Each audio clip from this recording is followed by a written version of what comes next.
I extend a warm welcome to this absolutely wonderful and auspicious day that brings together so many special people like you all.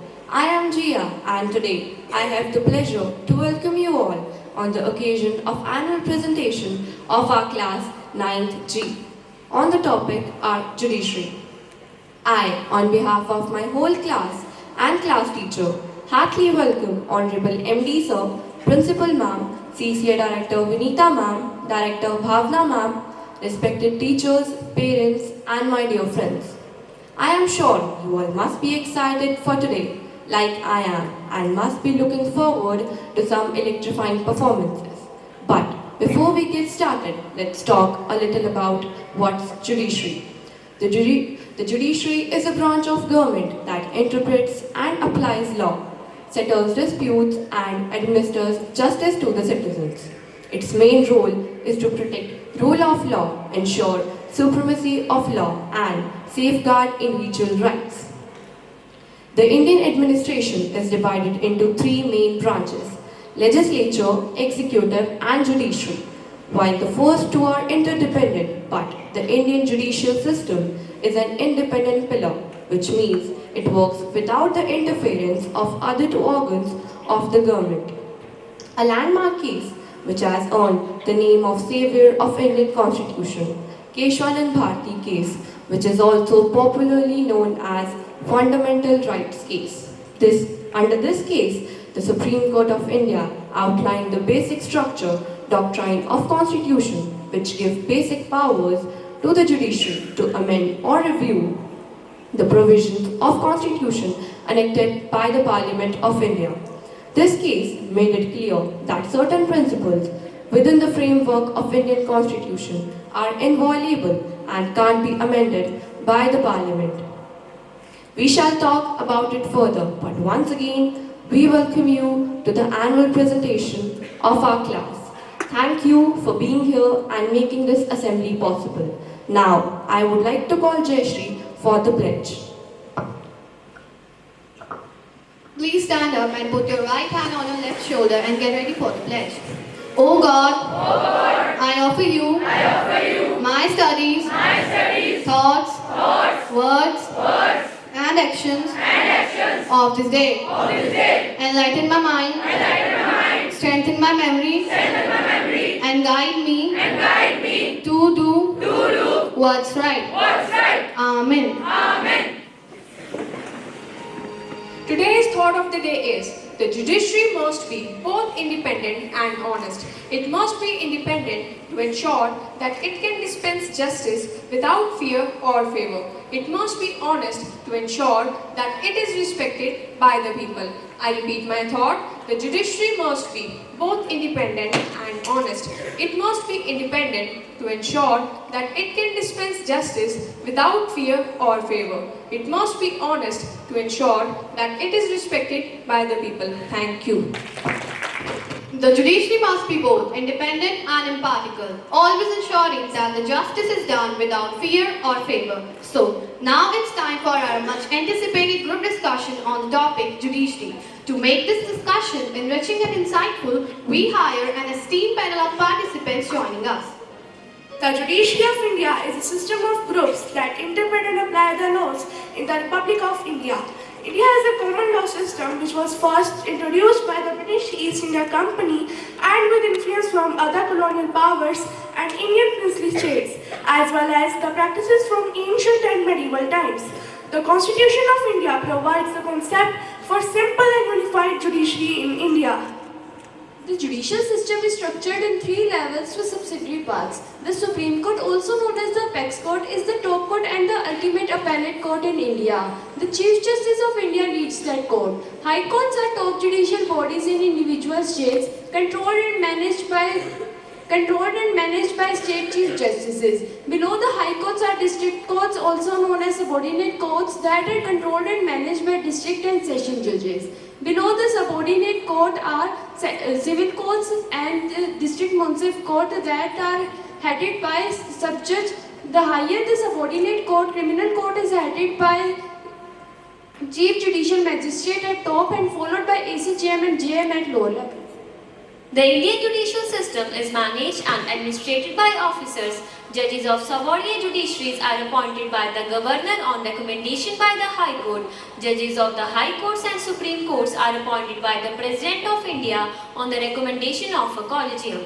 The Indian judicial collegium system, where existing judges appoint judges to the nation's constitutional courts, has its genesis in and continued basis resting on three of its own judgments made by the Supreme Court judges, which are collectively known as the Three Judges Court. India is the largest democracy in the world, and any healthy democracy cannot thrive without an independent judiciary. An independent judiciary ensures a justice system which is controlled by any arms of government or any political authority, while having accountability to the Constitution. Such independence prevents the misuse of power by any section of government. Supreme Court of India. It also has the power of judicial review. The Supreme Court, which consists of the Chief Justice of India and the maximum of fellows, 29 judges, has the extensive power in the form of original appellate and the advisory jurisdiction. As an advisory court, it refers the matters present by the President of India. Under judicial review, it involves both normal laws as well as the constitutional amendments that violate the basic structure doctrine. It is required to fundamental rights, citizen and settles legal disputes among central government and the various state government. High Courts of India.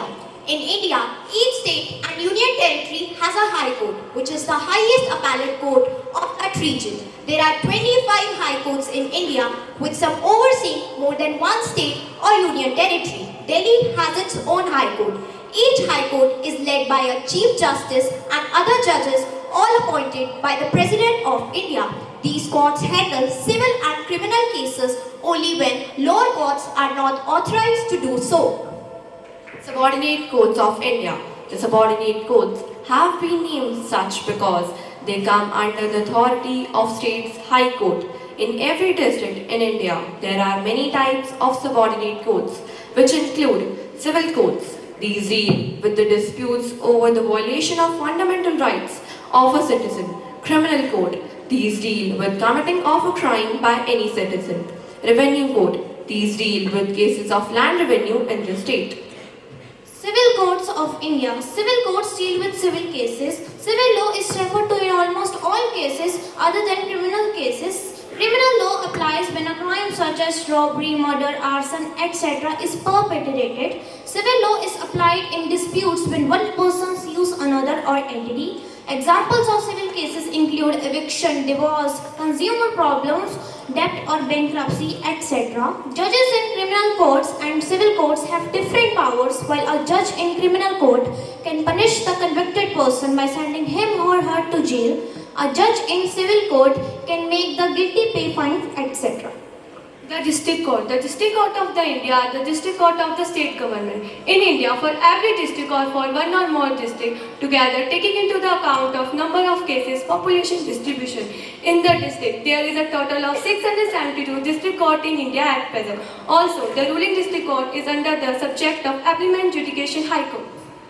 Some functions of judiciary. First, administration of justice. The chief function of the judiciary is to apply the law to specific cases and in settling disputes. Second, creation of judge case law. In many cases, the judges are not able to or find it difficult to select the appropriate law for application. In such cases, the judges decide what the appropriate law is on the basis of their wisdom and common sense. Third, guardian of the Constitution. The highest court in India, the Supreme Court, acts as the guardian of the Constitution. Fourth, protector of fundamental rights. The judiciary ensures that the people's rights are not trampled by the state or any other agency. Fifth, supervisory functions. The subordinate courts in India acts as the supervisory functions. It can give its supervisory opinions for constitutional questions. Sixth, advisory functions.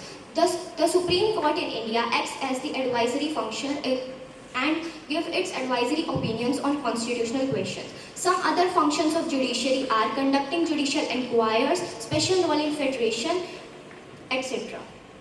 In ancient India, the lowest court starting from the primary arbitrator and the judge at the highest pedestal was the king. One of the primary duties of the sovereign was the dispensation of justice, and in this process, the king was aided by his councillors and ministers. As civilization advanced and the duties of the king were delegated to the judges who knew the Vedas, Justice was administered based on dharma or a structure of rules specifying the responsibilities that an individual must fulfill in his life.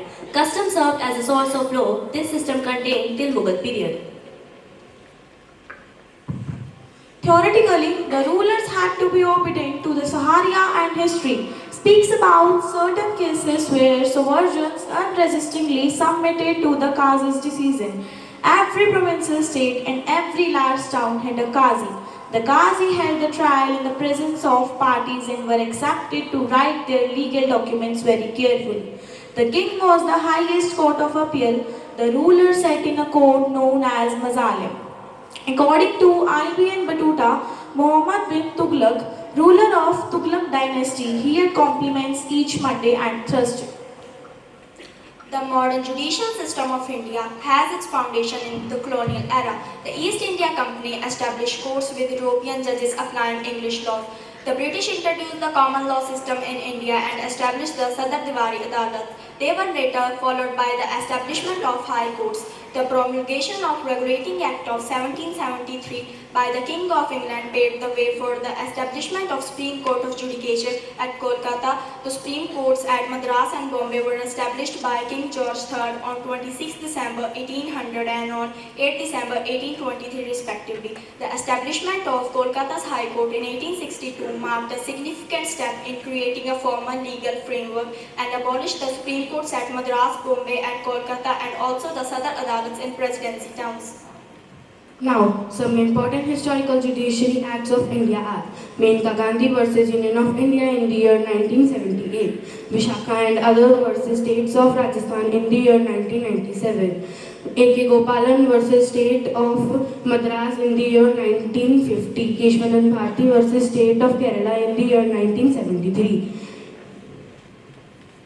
Indira Sahani versus Union of India in the year 1992, Navtej Singh Johar versus Union of India in the year 2018. The digitalization of the courts in India involves the integration of technology to the various aspects of the judicial process, ranging from case filing to case management, communication between stakeholders. The several initiatives have been undertaken to facilitate this transition like e-court projects, National Judicial Data Grid, online case filing, etc. Benefits of the digitalization of the courts in India are enhanced efficiency, access to judiciary, etc.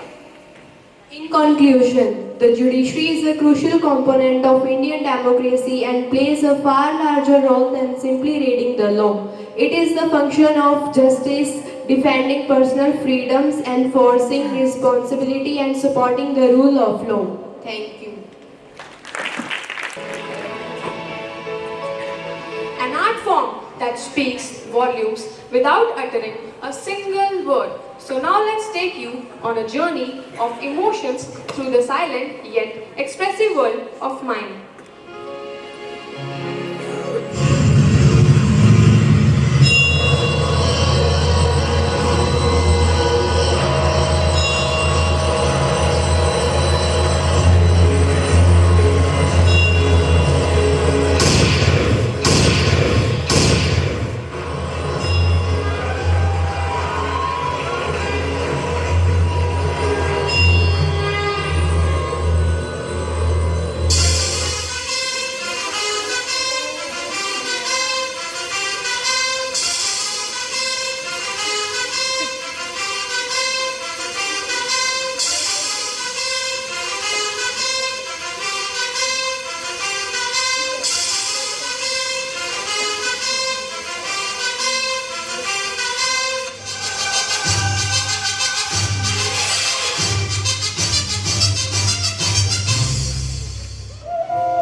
one within movement.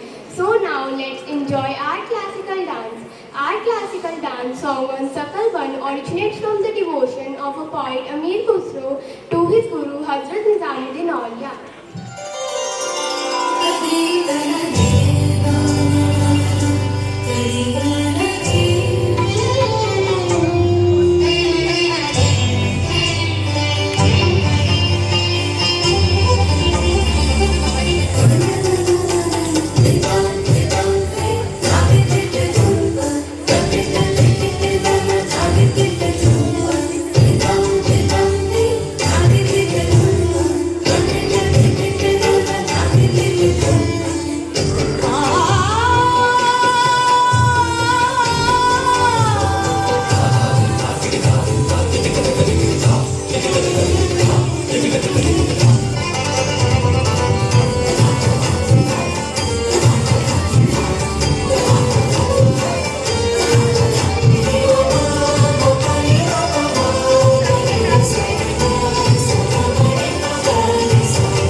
Poetry is a rhythmical piece of writing that leaves the reader feeling that life is a little richer than before, a little more full of wonder, beauty, or just plain delight. So now, I would like to call Jaslyn Makkar and Khaba Chabra of my class on the stage for an English poem on the topic judiciary. In the halls of justice, where truth prevails, our judiciary, the guardians of scales, with judges wise and laws so far, ensuring justice is always there. From the close of justice to legal degree, our judges and hold rights fair and free. In the chambers of law, where truth finds its place, our judiciary stands with honor and grace. In the land of laws and rights so true, our judiciary stands tried and true. With gavels and robes, they uphold the law, ensuring justice for all without a flaw. From the courts of justice to legal degree, our judges and hold rights fair and free. Besides the bail, in the chambers of law where truth prevails, our judiciary stands with honor and grace. So let's respect this institution strong. Where right and wrong are judged alone, In the heart of our democracy, our judiciary stands for equality. Thank you. न्याय का सूरज उगेगा, अन्याय की राह ढलेगी, होगी हर दिल में रोशनी, तभी सत्य की राह बनेगी। तो अब हमारी न्याय व्यवस्था से परिचित कराते हुए एक कविता प्रस्तुत करने जा रही है जसमन और जसनूर। न्याय का दीपक जलता है, अंधेरे को दूर भगाता है, सच का साथ निभाता है, अधिकारों की पहचान दिलाता है। न्यायाधीश का कर्तव्य महान, सच और झूठ का रखता ध्यान, धैर्य और विवेक का मंत्र, सत्य की खोज कराता निरंतर। न्याय का मंदिर पवित्र स्थान, हर किसी को मिलता सम्मान, जो भी है सत्य वही कहो, न्याय की राह पर सदा चलो। न्याय की देवी करती न्याय, नहीं होता यहाँ कोई अन्याय, कानून का पालन करना सिखाता, समाज को नई दिशा दिखाता। सुनो संदेश न्याय का सब जन, अन्याय से कभी लगाना ना मन, सच्चाई पर जो चलते जाओगे विजय सदा ही पाओगे। सच्चाई पर जो चलते जाओगे विजय सदा ही पाओगे, विजय सदा ही पाओगे। धन्यवाद। This is the greatest decision in the history of Indian Constitution, which determined the fabric of Indian Constitution and also has the highest number of judges on bench 13. On 24 April 1973, Chief Justice Sikri and 12 judges of the Supreme Court assembled to deliver their most important judgment in its history. The Keshwanan judgment defined extent to which Parliament could restrict the property rights in pursuit of land reforms and the redistribution of large land holding to cultivators. Overruling the previous right suggested that right to property could not be restricted. The case was a combination of a series of cases relating to limitation of the power to amend the Indian Constitution. Keshwanan Bharti was born in Kerala in 1970. He was an Indian Hindu monk who served as head of Ednir Mutt, a Hindu monastery in Kasaragod district, Kerala. Keshwanan is seen tending to the garden, carefully caring for the flowers and plants. Swami Krishnanand, the spiritual leader of Mutt, approaches him. Keshwanan, your commitment to serving the Mutt is truly commendable. What drives you to devote yourself so heartily to our sacred sanctuary? Swamiji, it is the divine teaching of my Guru that guide my actions. Every task, whether big or small, is an offering of love and devotion to the divine presence that reside within these hallowed grounds. As Keshwanan and Swami continued talking, a group of pilgrims arrives at the Mutt, seeking refuge and spiritual guidance. Swamiji, we have traveled a long way in comfort and sanctuary. Can you help us to find a shelter for the night? Welcome, dear pilgrims. You have come to a place of peace and serenity. Please follow me and I will ensure you have a comfortable place to rest. Keshwanan Bharti leads the pilgrims to the guest quarters, arranging bedding and refreshments for them with utmost care. We are very grateful for your kindness. How can we ever repay you for your hospitality? Your presence here is a blessing to us all. At Ednir Mutt, we believe that serving others is the highest form of worship. Your gratitude is all the reward I seek. As the sun sets and the evening prayer commences, Keshwanan Bharti joins his fellow devotees in meditation. A peaceful ashram where Keshwanan Bharti sits in a deep meditation of God, suddenly a messenger rushes in with urgent news. Gurudev, I have a very serious news. The government of Kerala plans to take over the Ednir Mutt. What?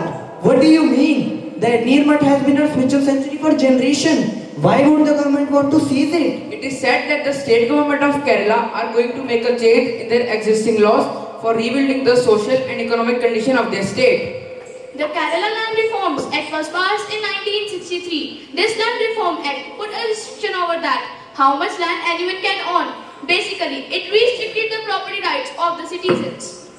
This cannot be allowed to happen. The Ednir Mutt is not just a piece of land. It is the soul of our tradition, our heritage.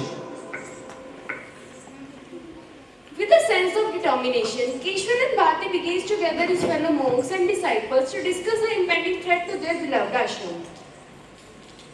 My dear brothers, we stand at crossroads. The government intends to take over the Ednir Mutt, but we cannot let this happen. It is a duty to protect this sacred place, not just for ourselves, but for our future generation.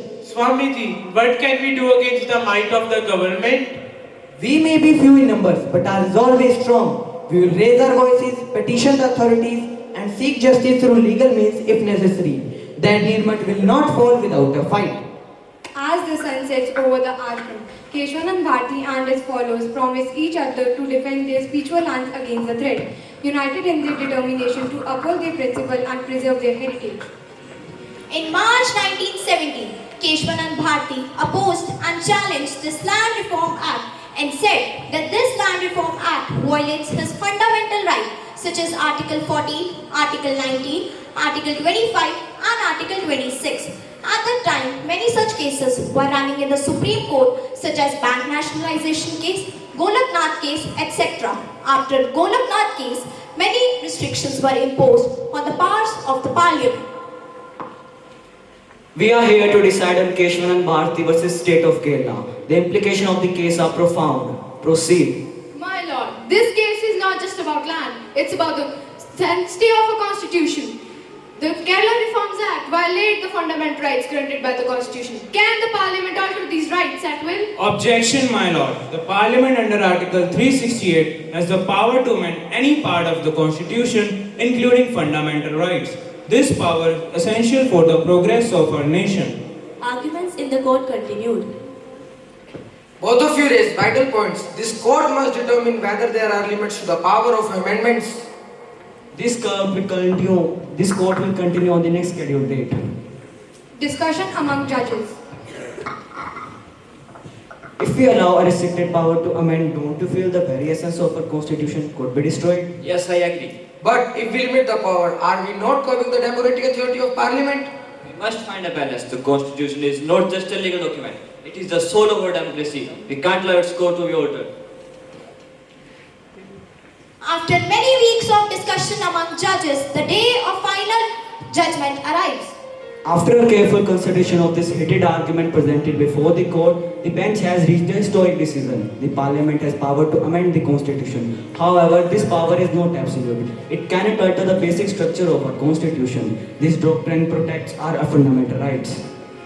This discussion in Keshwanand Bharti versus State of Kerala is very important because it confirms that the constitution is the highest law and that the court protects its main rule. Despite the hope from the clarification, Keshwanand still feels disappointed as he leaves the courtroom. He thinks about the long journey he took to seek justice. Although I have lost this battle, but the fight for constitutional justice is not over. I will continue to support freedom and justice, no matter what challenges come ahead.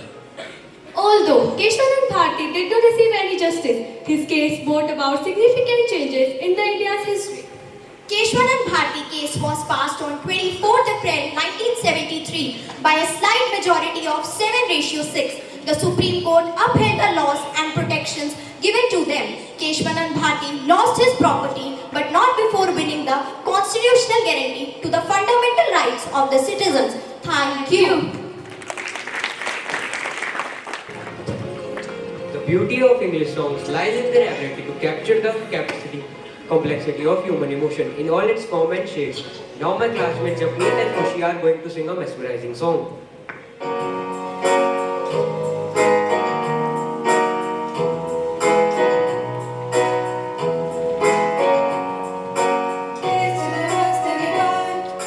Cheers to the wish you had, but you don't, 'cause it drinks bring back all the memories of everything we've been through.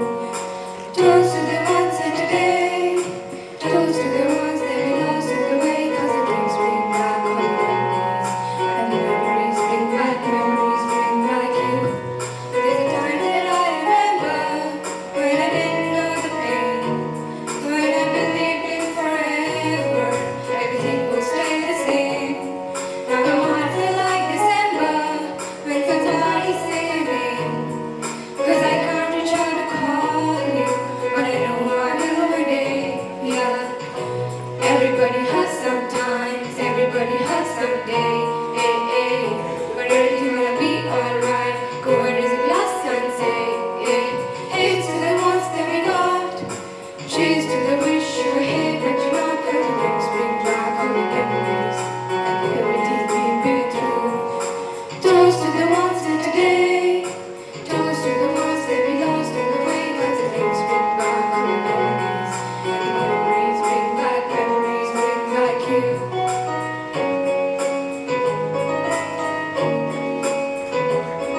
songs have the magical ability to express the most profound emotion and capture the essence of life's moment in melodies that resonate deeply with the heart. Now I'd like to invite Japneet and Icha of our class for Hindi song.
Music is the dialogue between the soul and the heart, where each note expresses what words cannot.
where every moment is a verse and every gesture a stanza.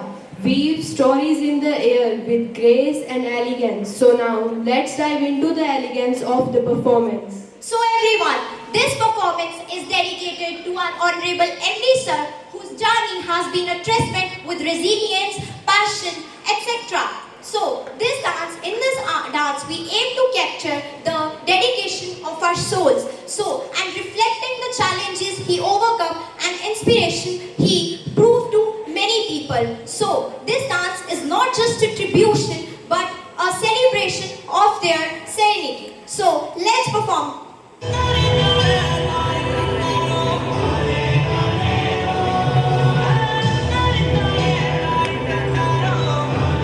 हमारा छोटा सा गांव था और उसी गांव से हम झोला उठाकर अपने कंधे में रखकर दूर स्कूल जाया करते थे। बहुत कठिनाई होती थी, लेकिन फिर भी मन में था कि कुछ करना है। उसी हौसले को लेकर हम अपने बस्ते के साथ मस्ती मस्ती में अपने स्कूल पहुंच जाया करते थे।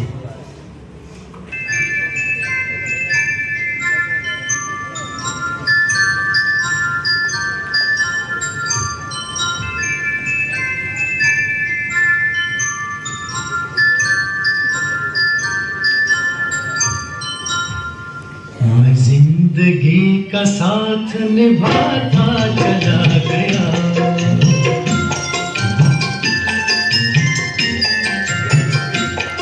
हर फिक्र को तुम्हें मैं उड़ाता चला गया, हर फिक्र को तुम्हें मैं उड़ा।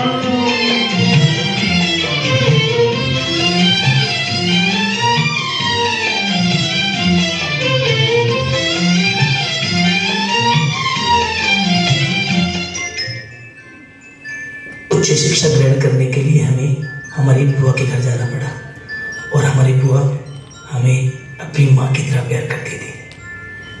उसी बीच में हम सुबह 7 बजे निकलते थे और रात को 10 बजे घर पे आते थे। हमें लाइब्रेरी जाना पड़ता था, यूनिवर्सिटी जाना पड़ता था।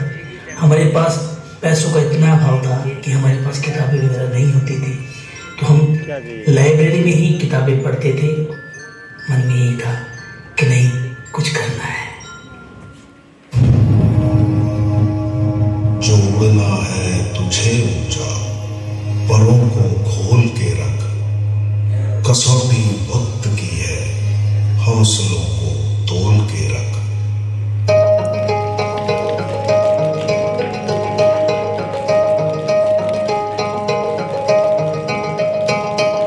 अभी तो जंग है जारी, अभी हारा नहीं तू, जो सहले तंज सारे ऐसा बेचारा नहीं तू।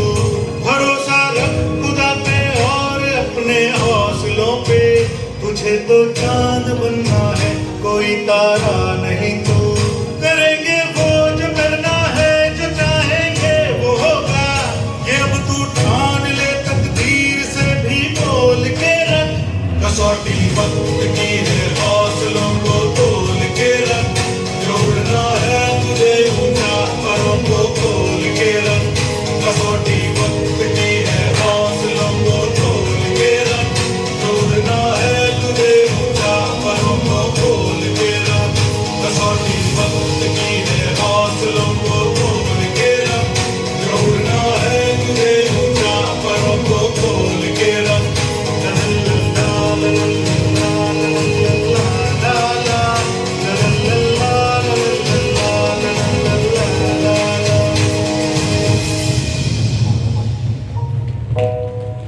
बस इतनी सहूलियत नहीं थी, इतना बहुत अभाव था, लेकिन फिर भी मैंने एमए की, एमएससी की हिस्ट्री में और आईएएस की तैयारी की। है जो हम तेरा दिल में ही छुपा, अपनी ताकत उसे तू बना। आगे दीवार है, चलना दुश्वार है, एक ठोकर में उसको गिरा। तूफान पथ को तोड़ दे, दुनिया को मोड़ दे, सूरज निचोड़ दे। हाथों में बिजलियां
एमडी कॉलेज जाना, वहाँ पर बच्चों को पढ़ाना, जैसे ही लेक्चर खत्म हुआ वापिस आकर अपनी उम्मीद, हाँ मेरी उम्मीद 45 बच्चे उस छोटे से कमरे में फिर आकर उनको पढ़ाना और अपनी उम्मीद को जिंदा रखना कि नहीं, मुझे कुछ करना तो है।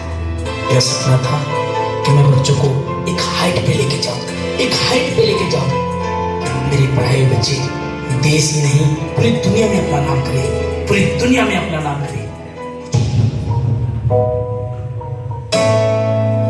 जितन धूप लगे तब छाँव बन जाऊं, तेरी खुशियों के खातिर मैं सारे जग से लड़ जाऊं।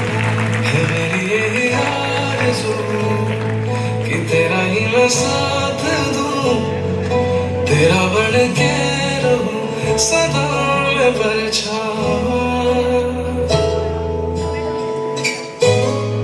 हम आपके सपनों को अवश्य साकार करेंगे।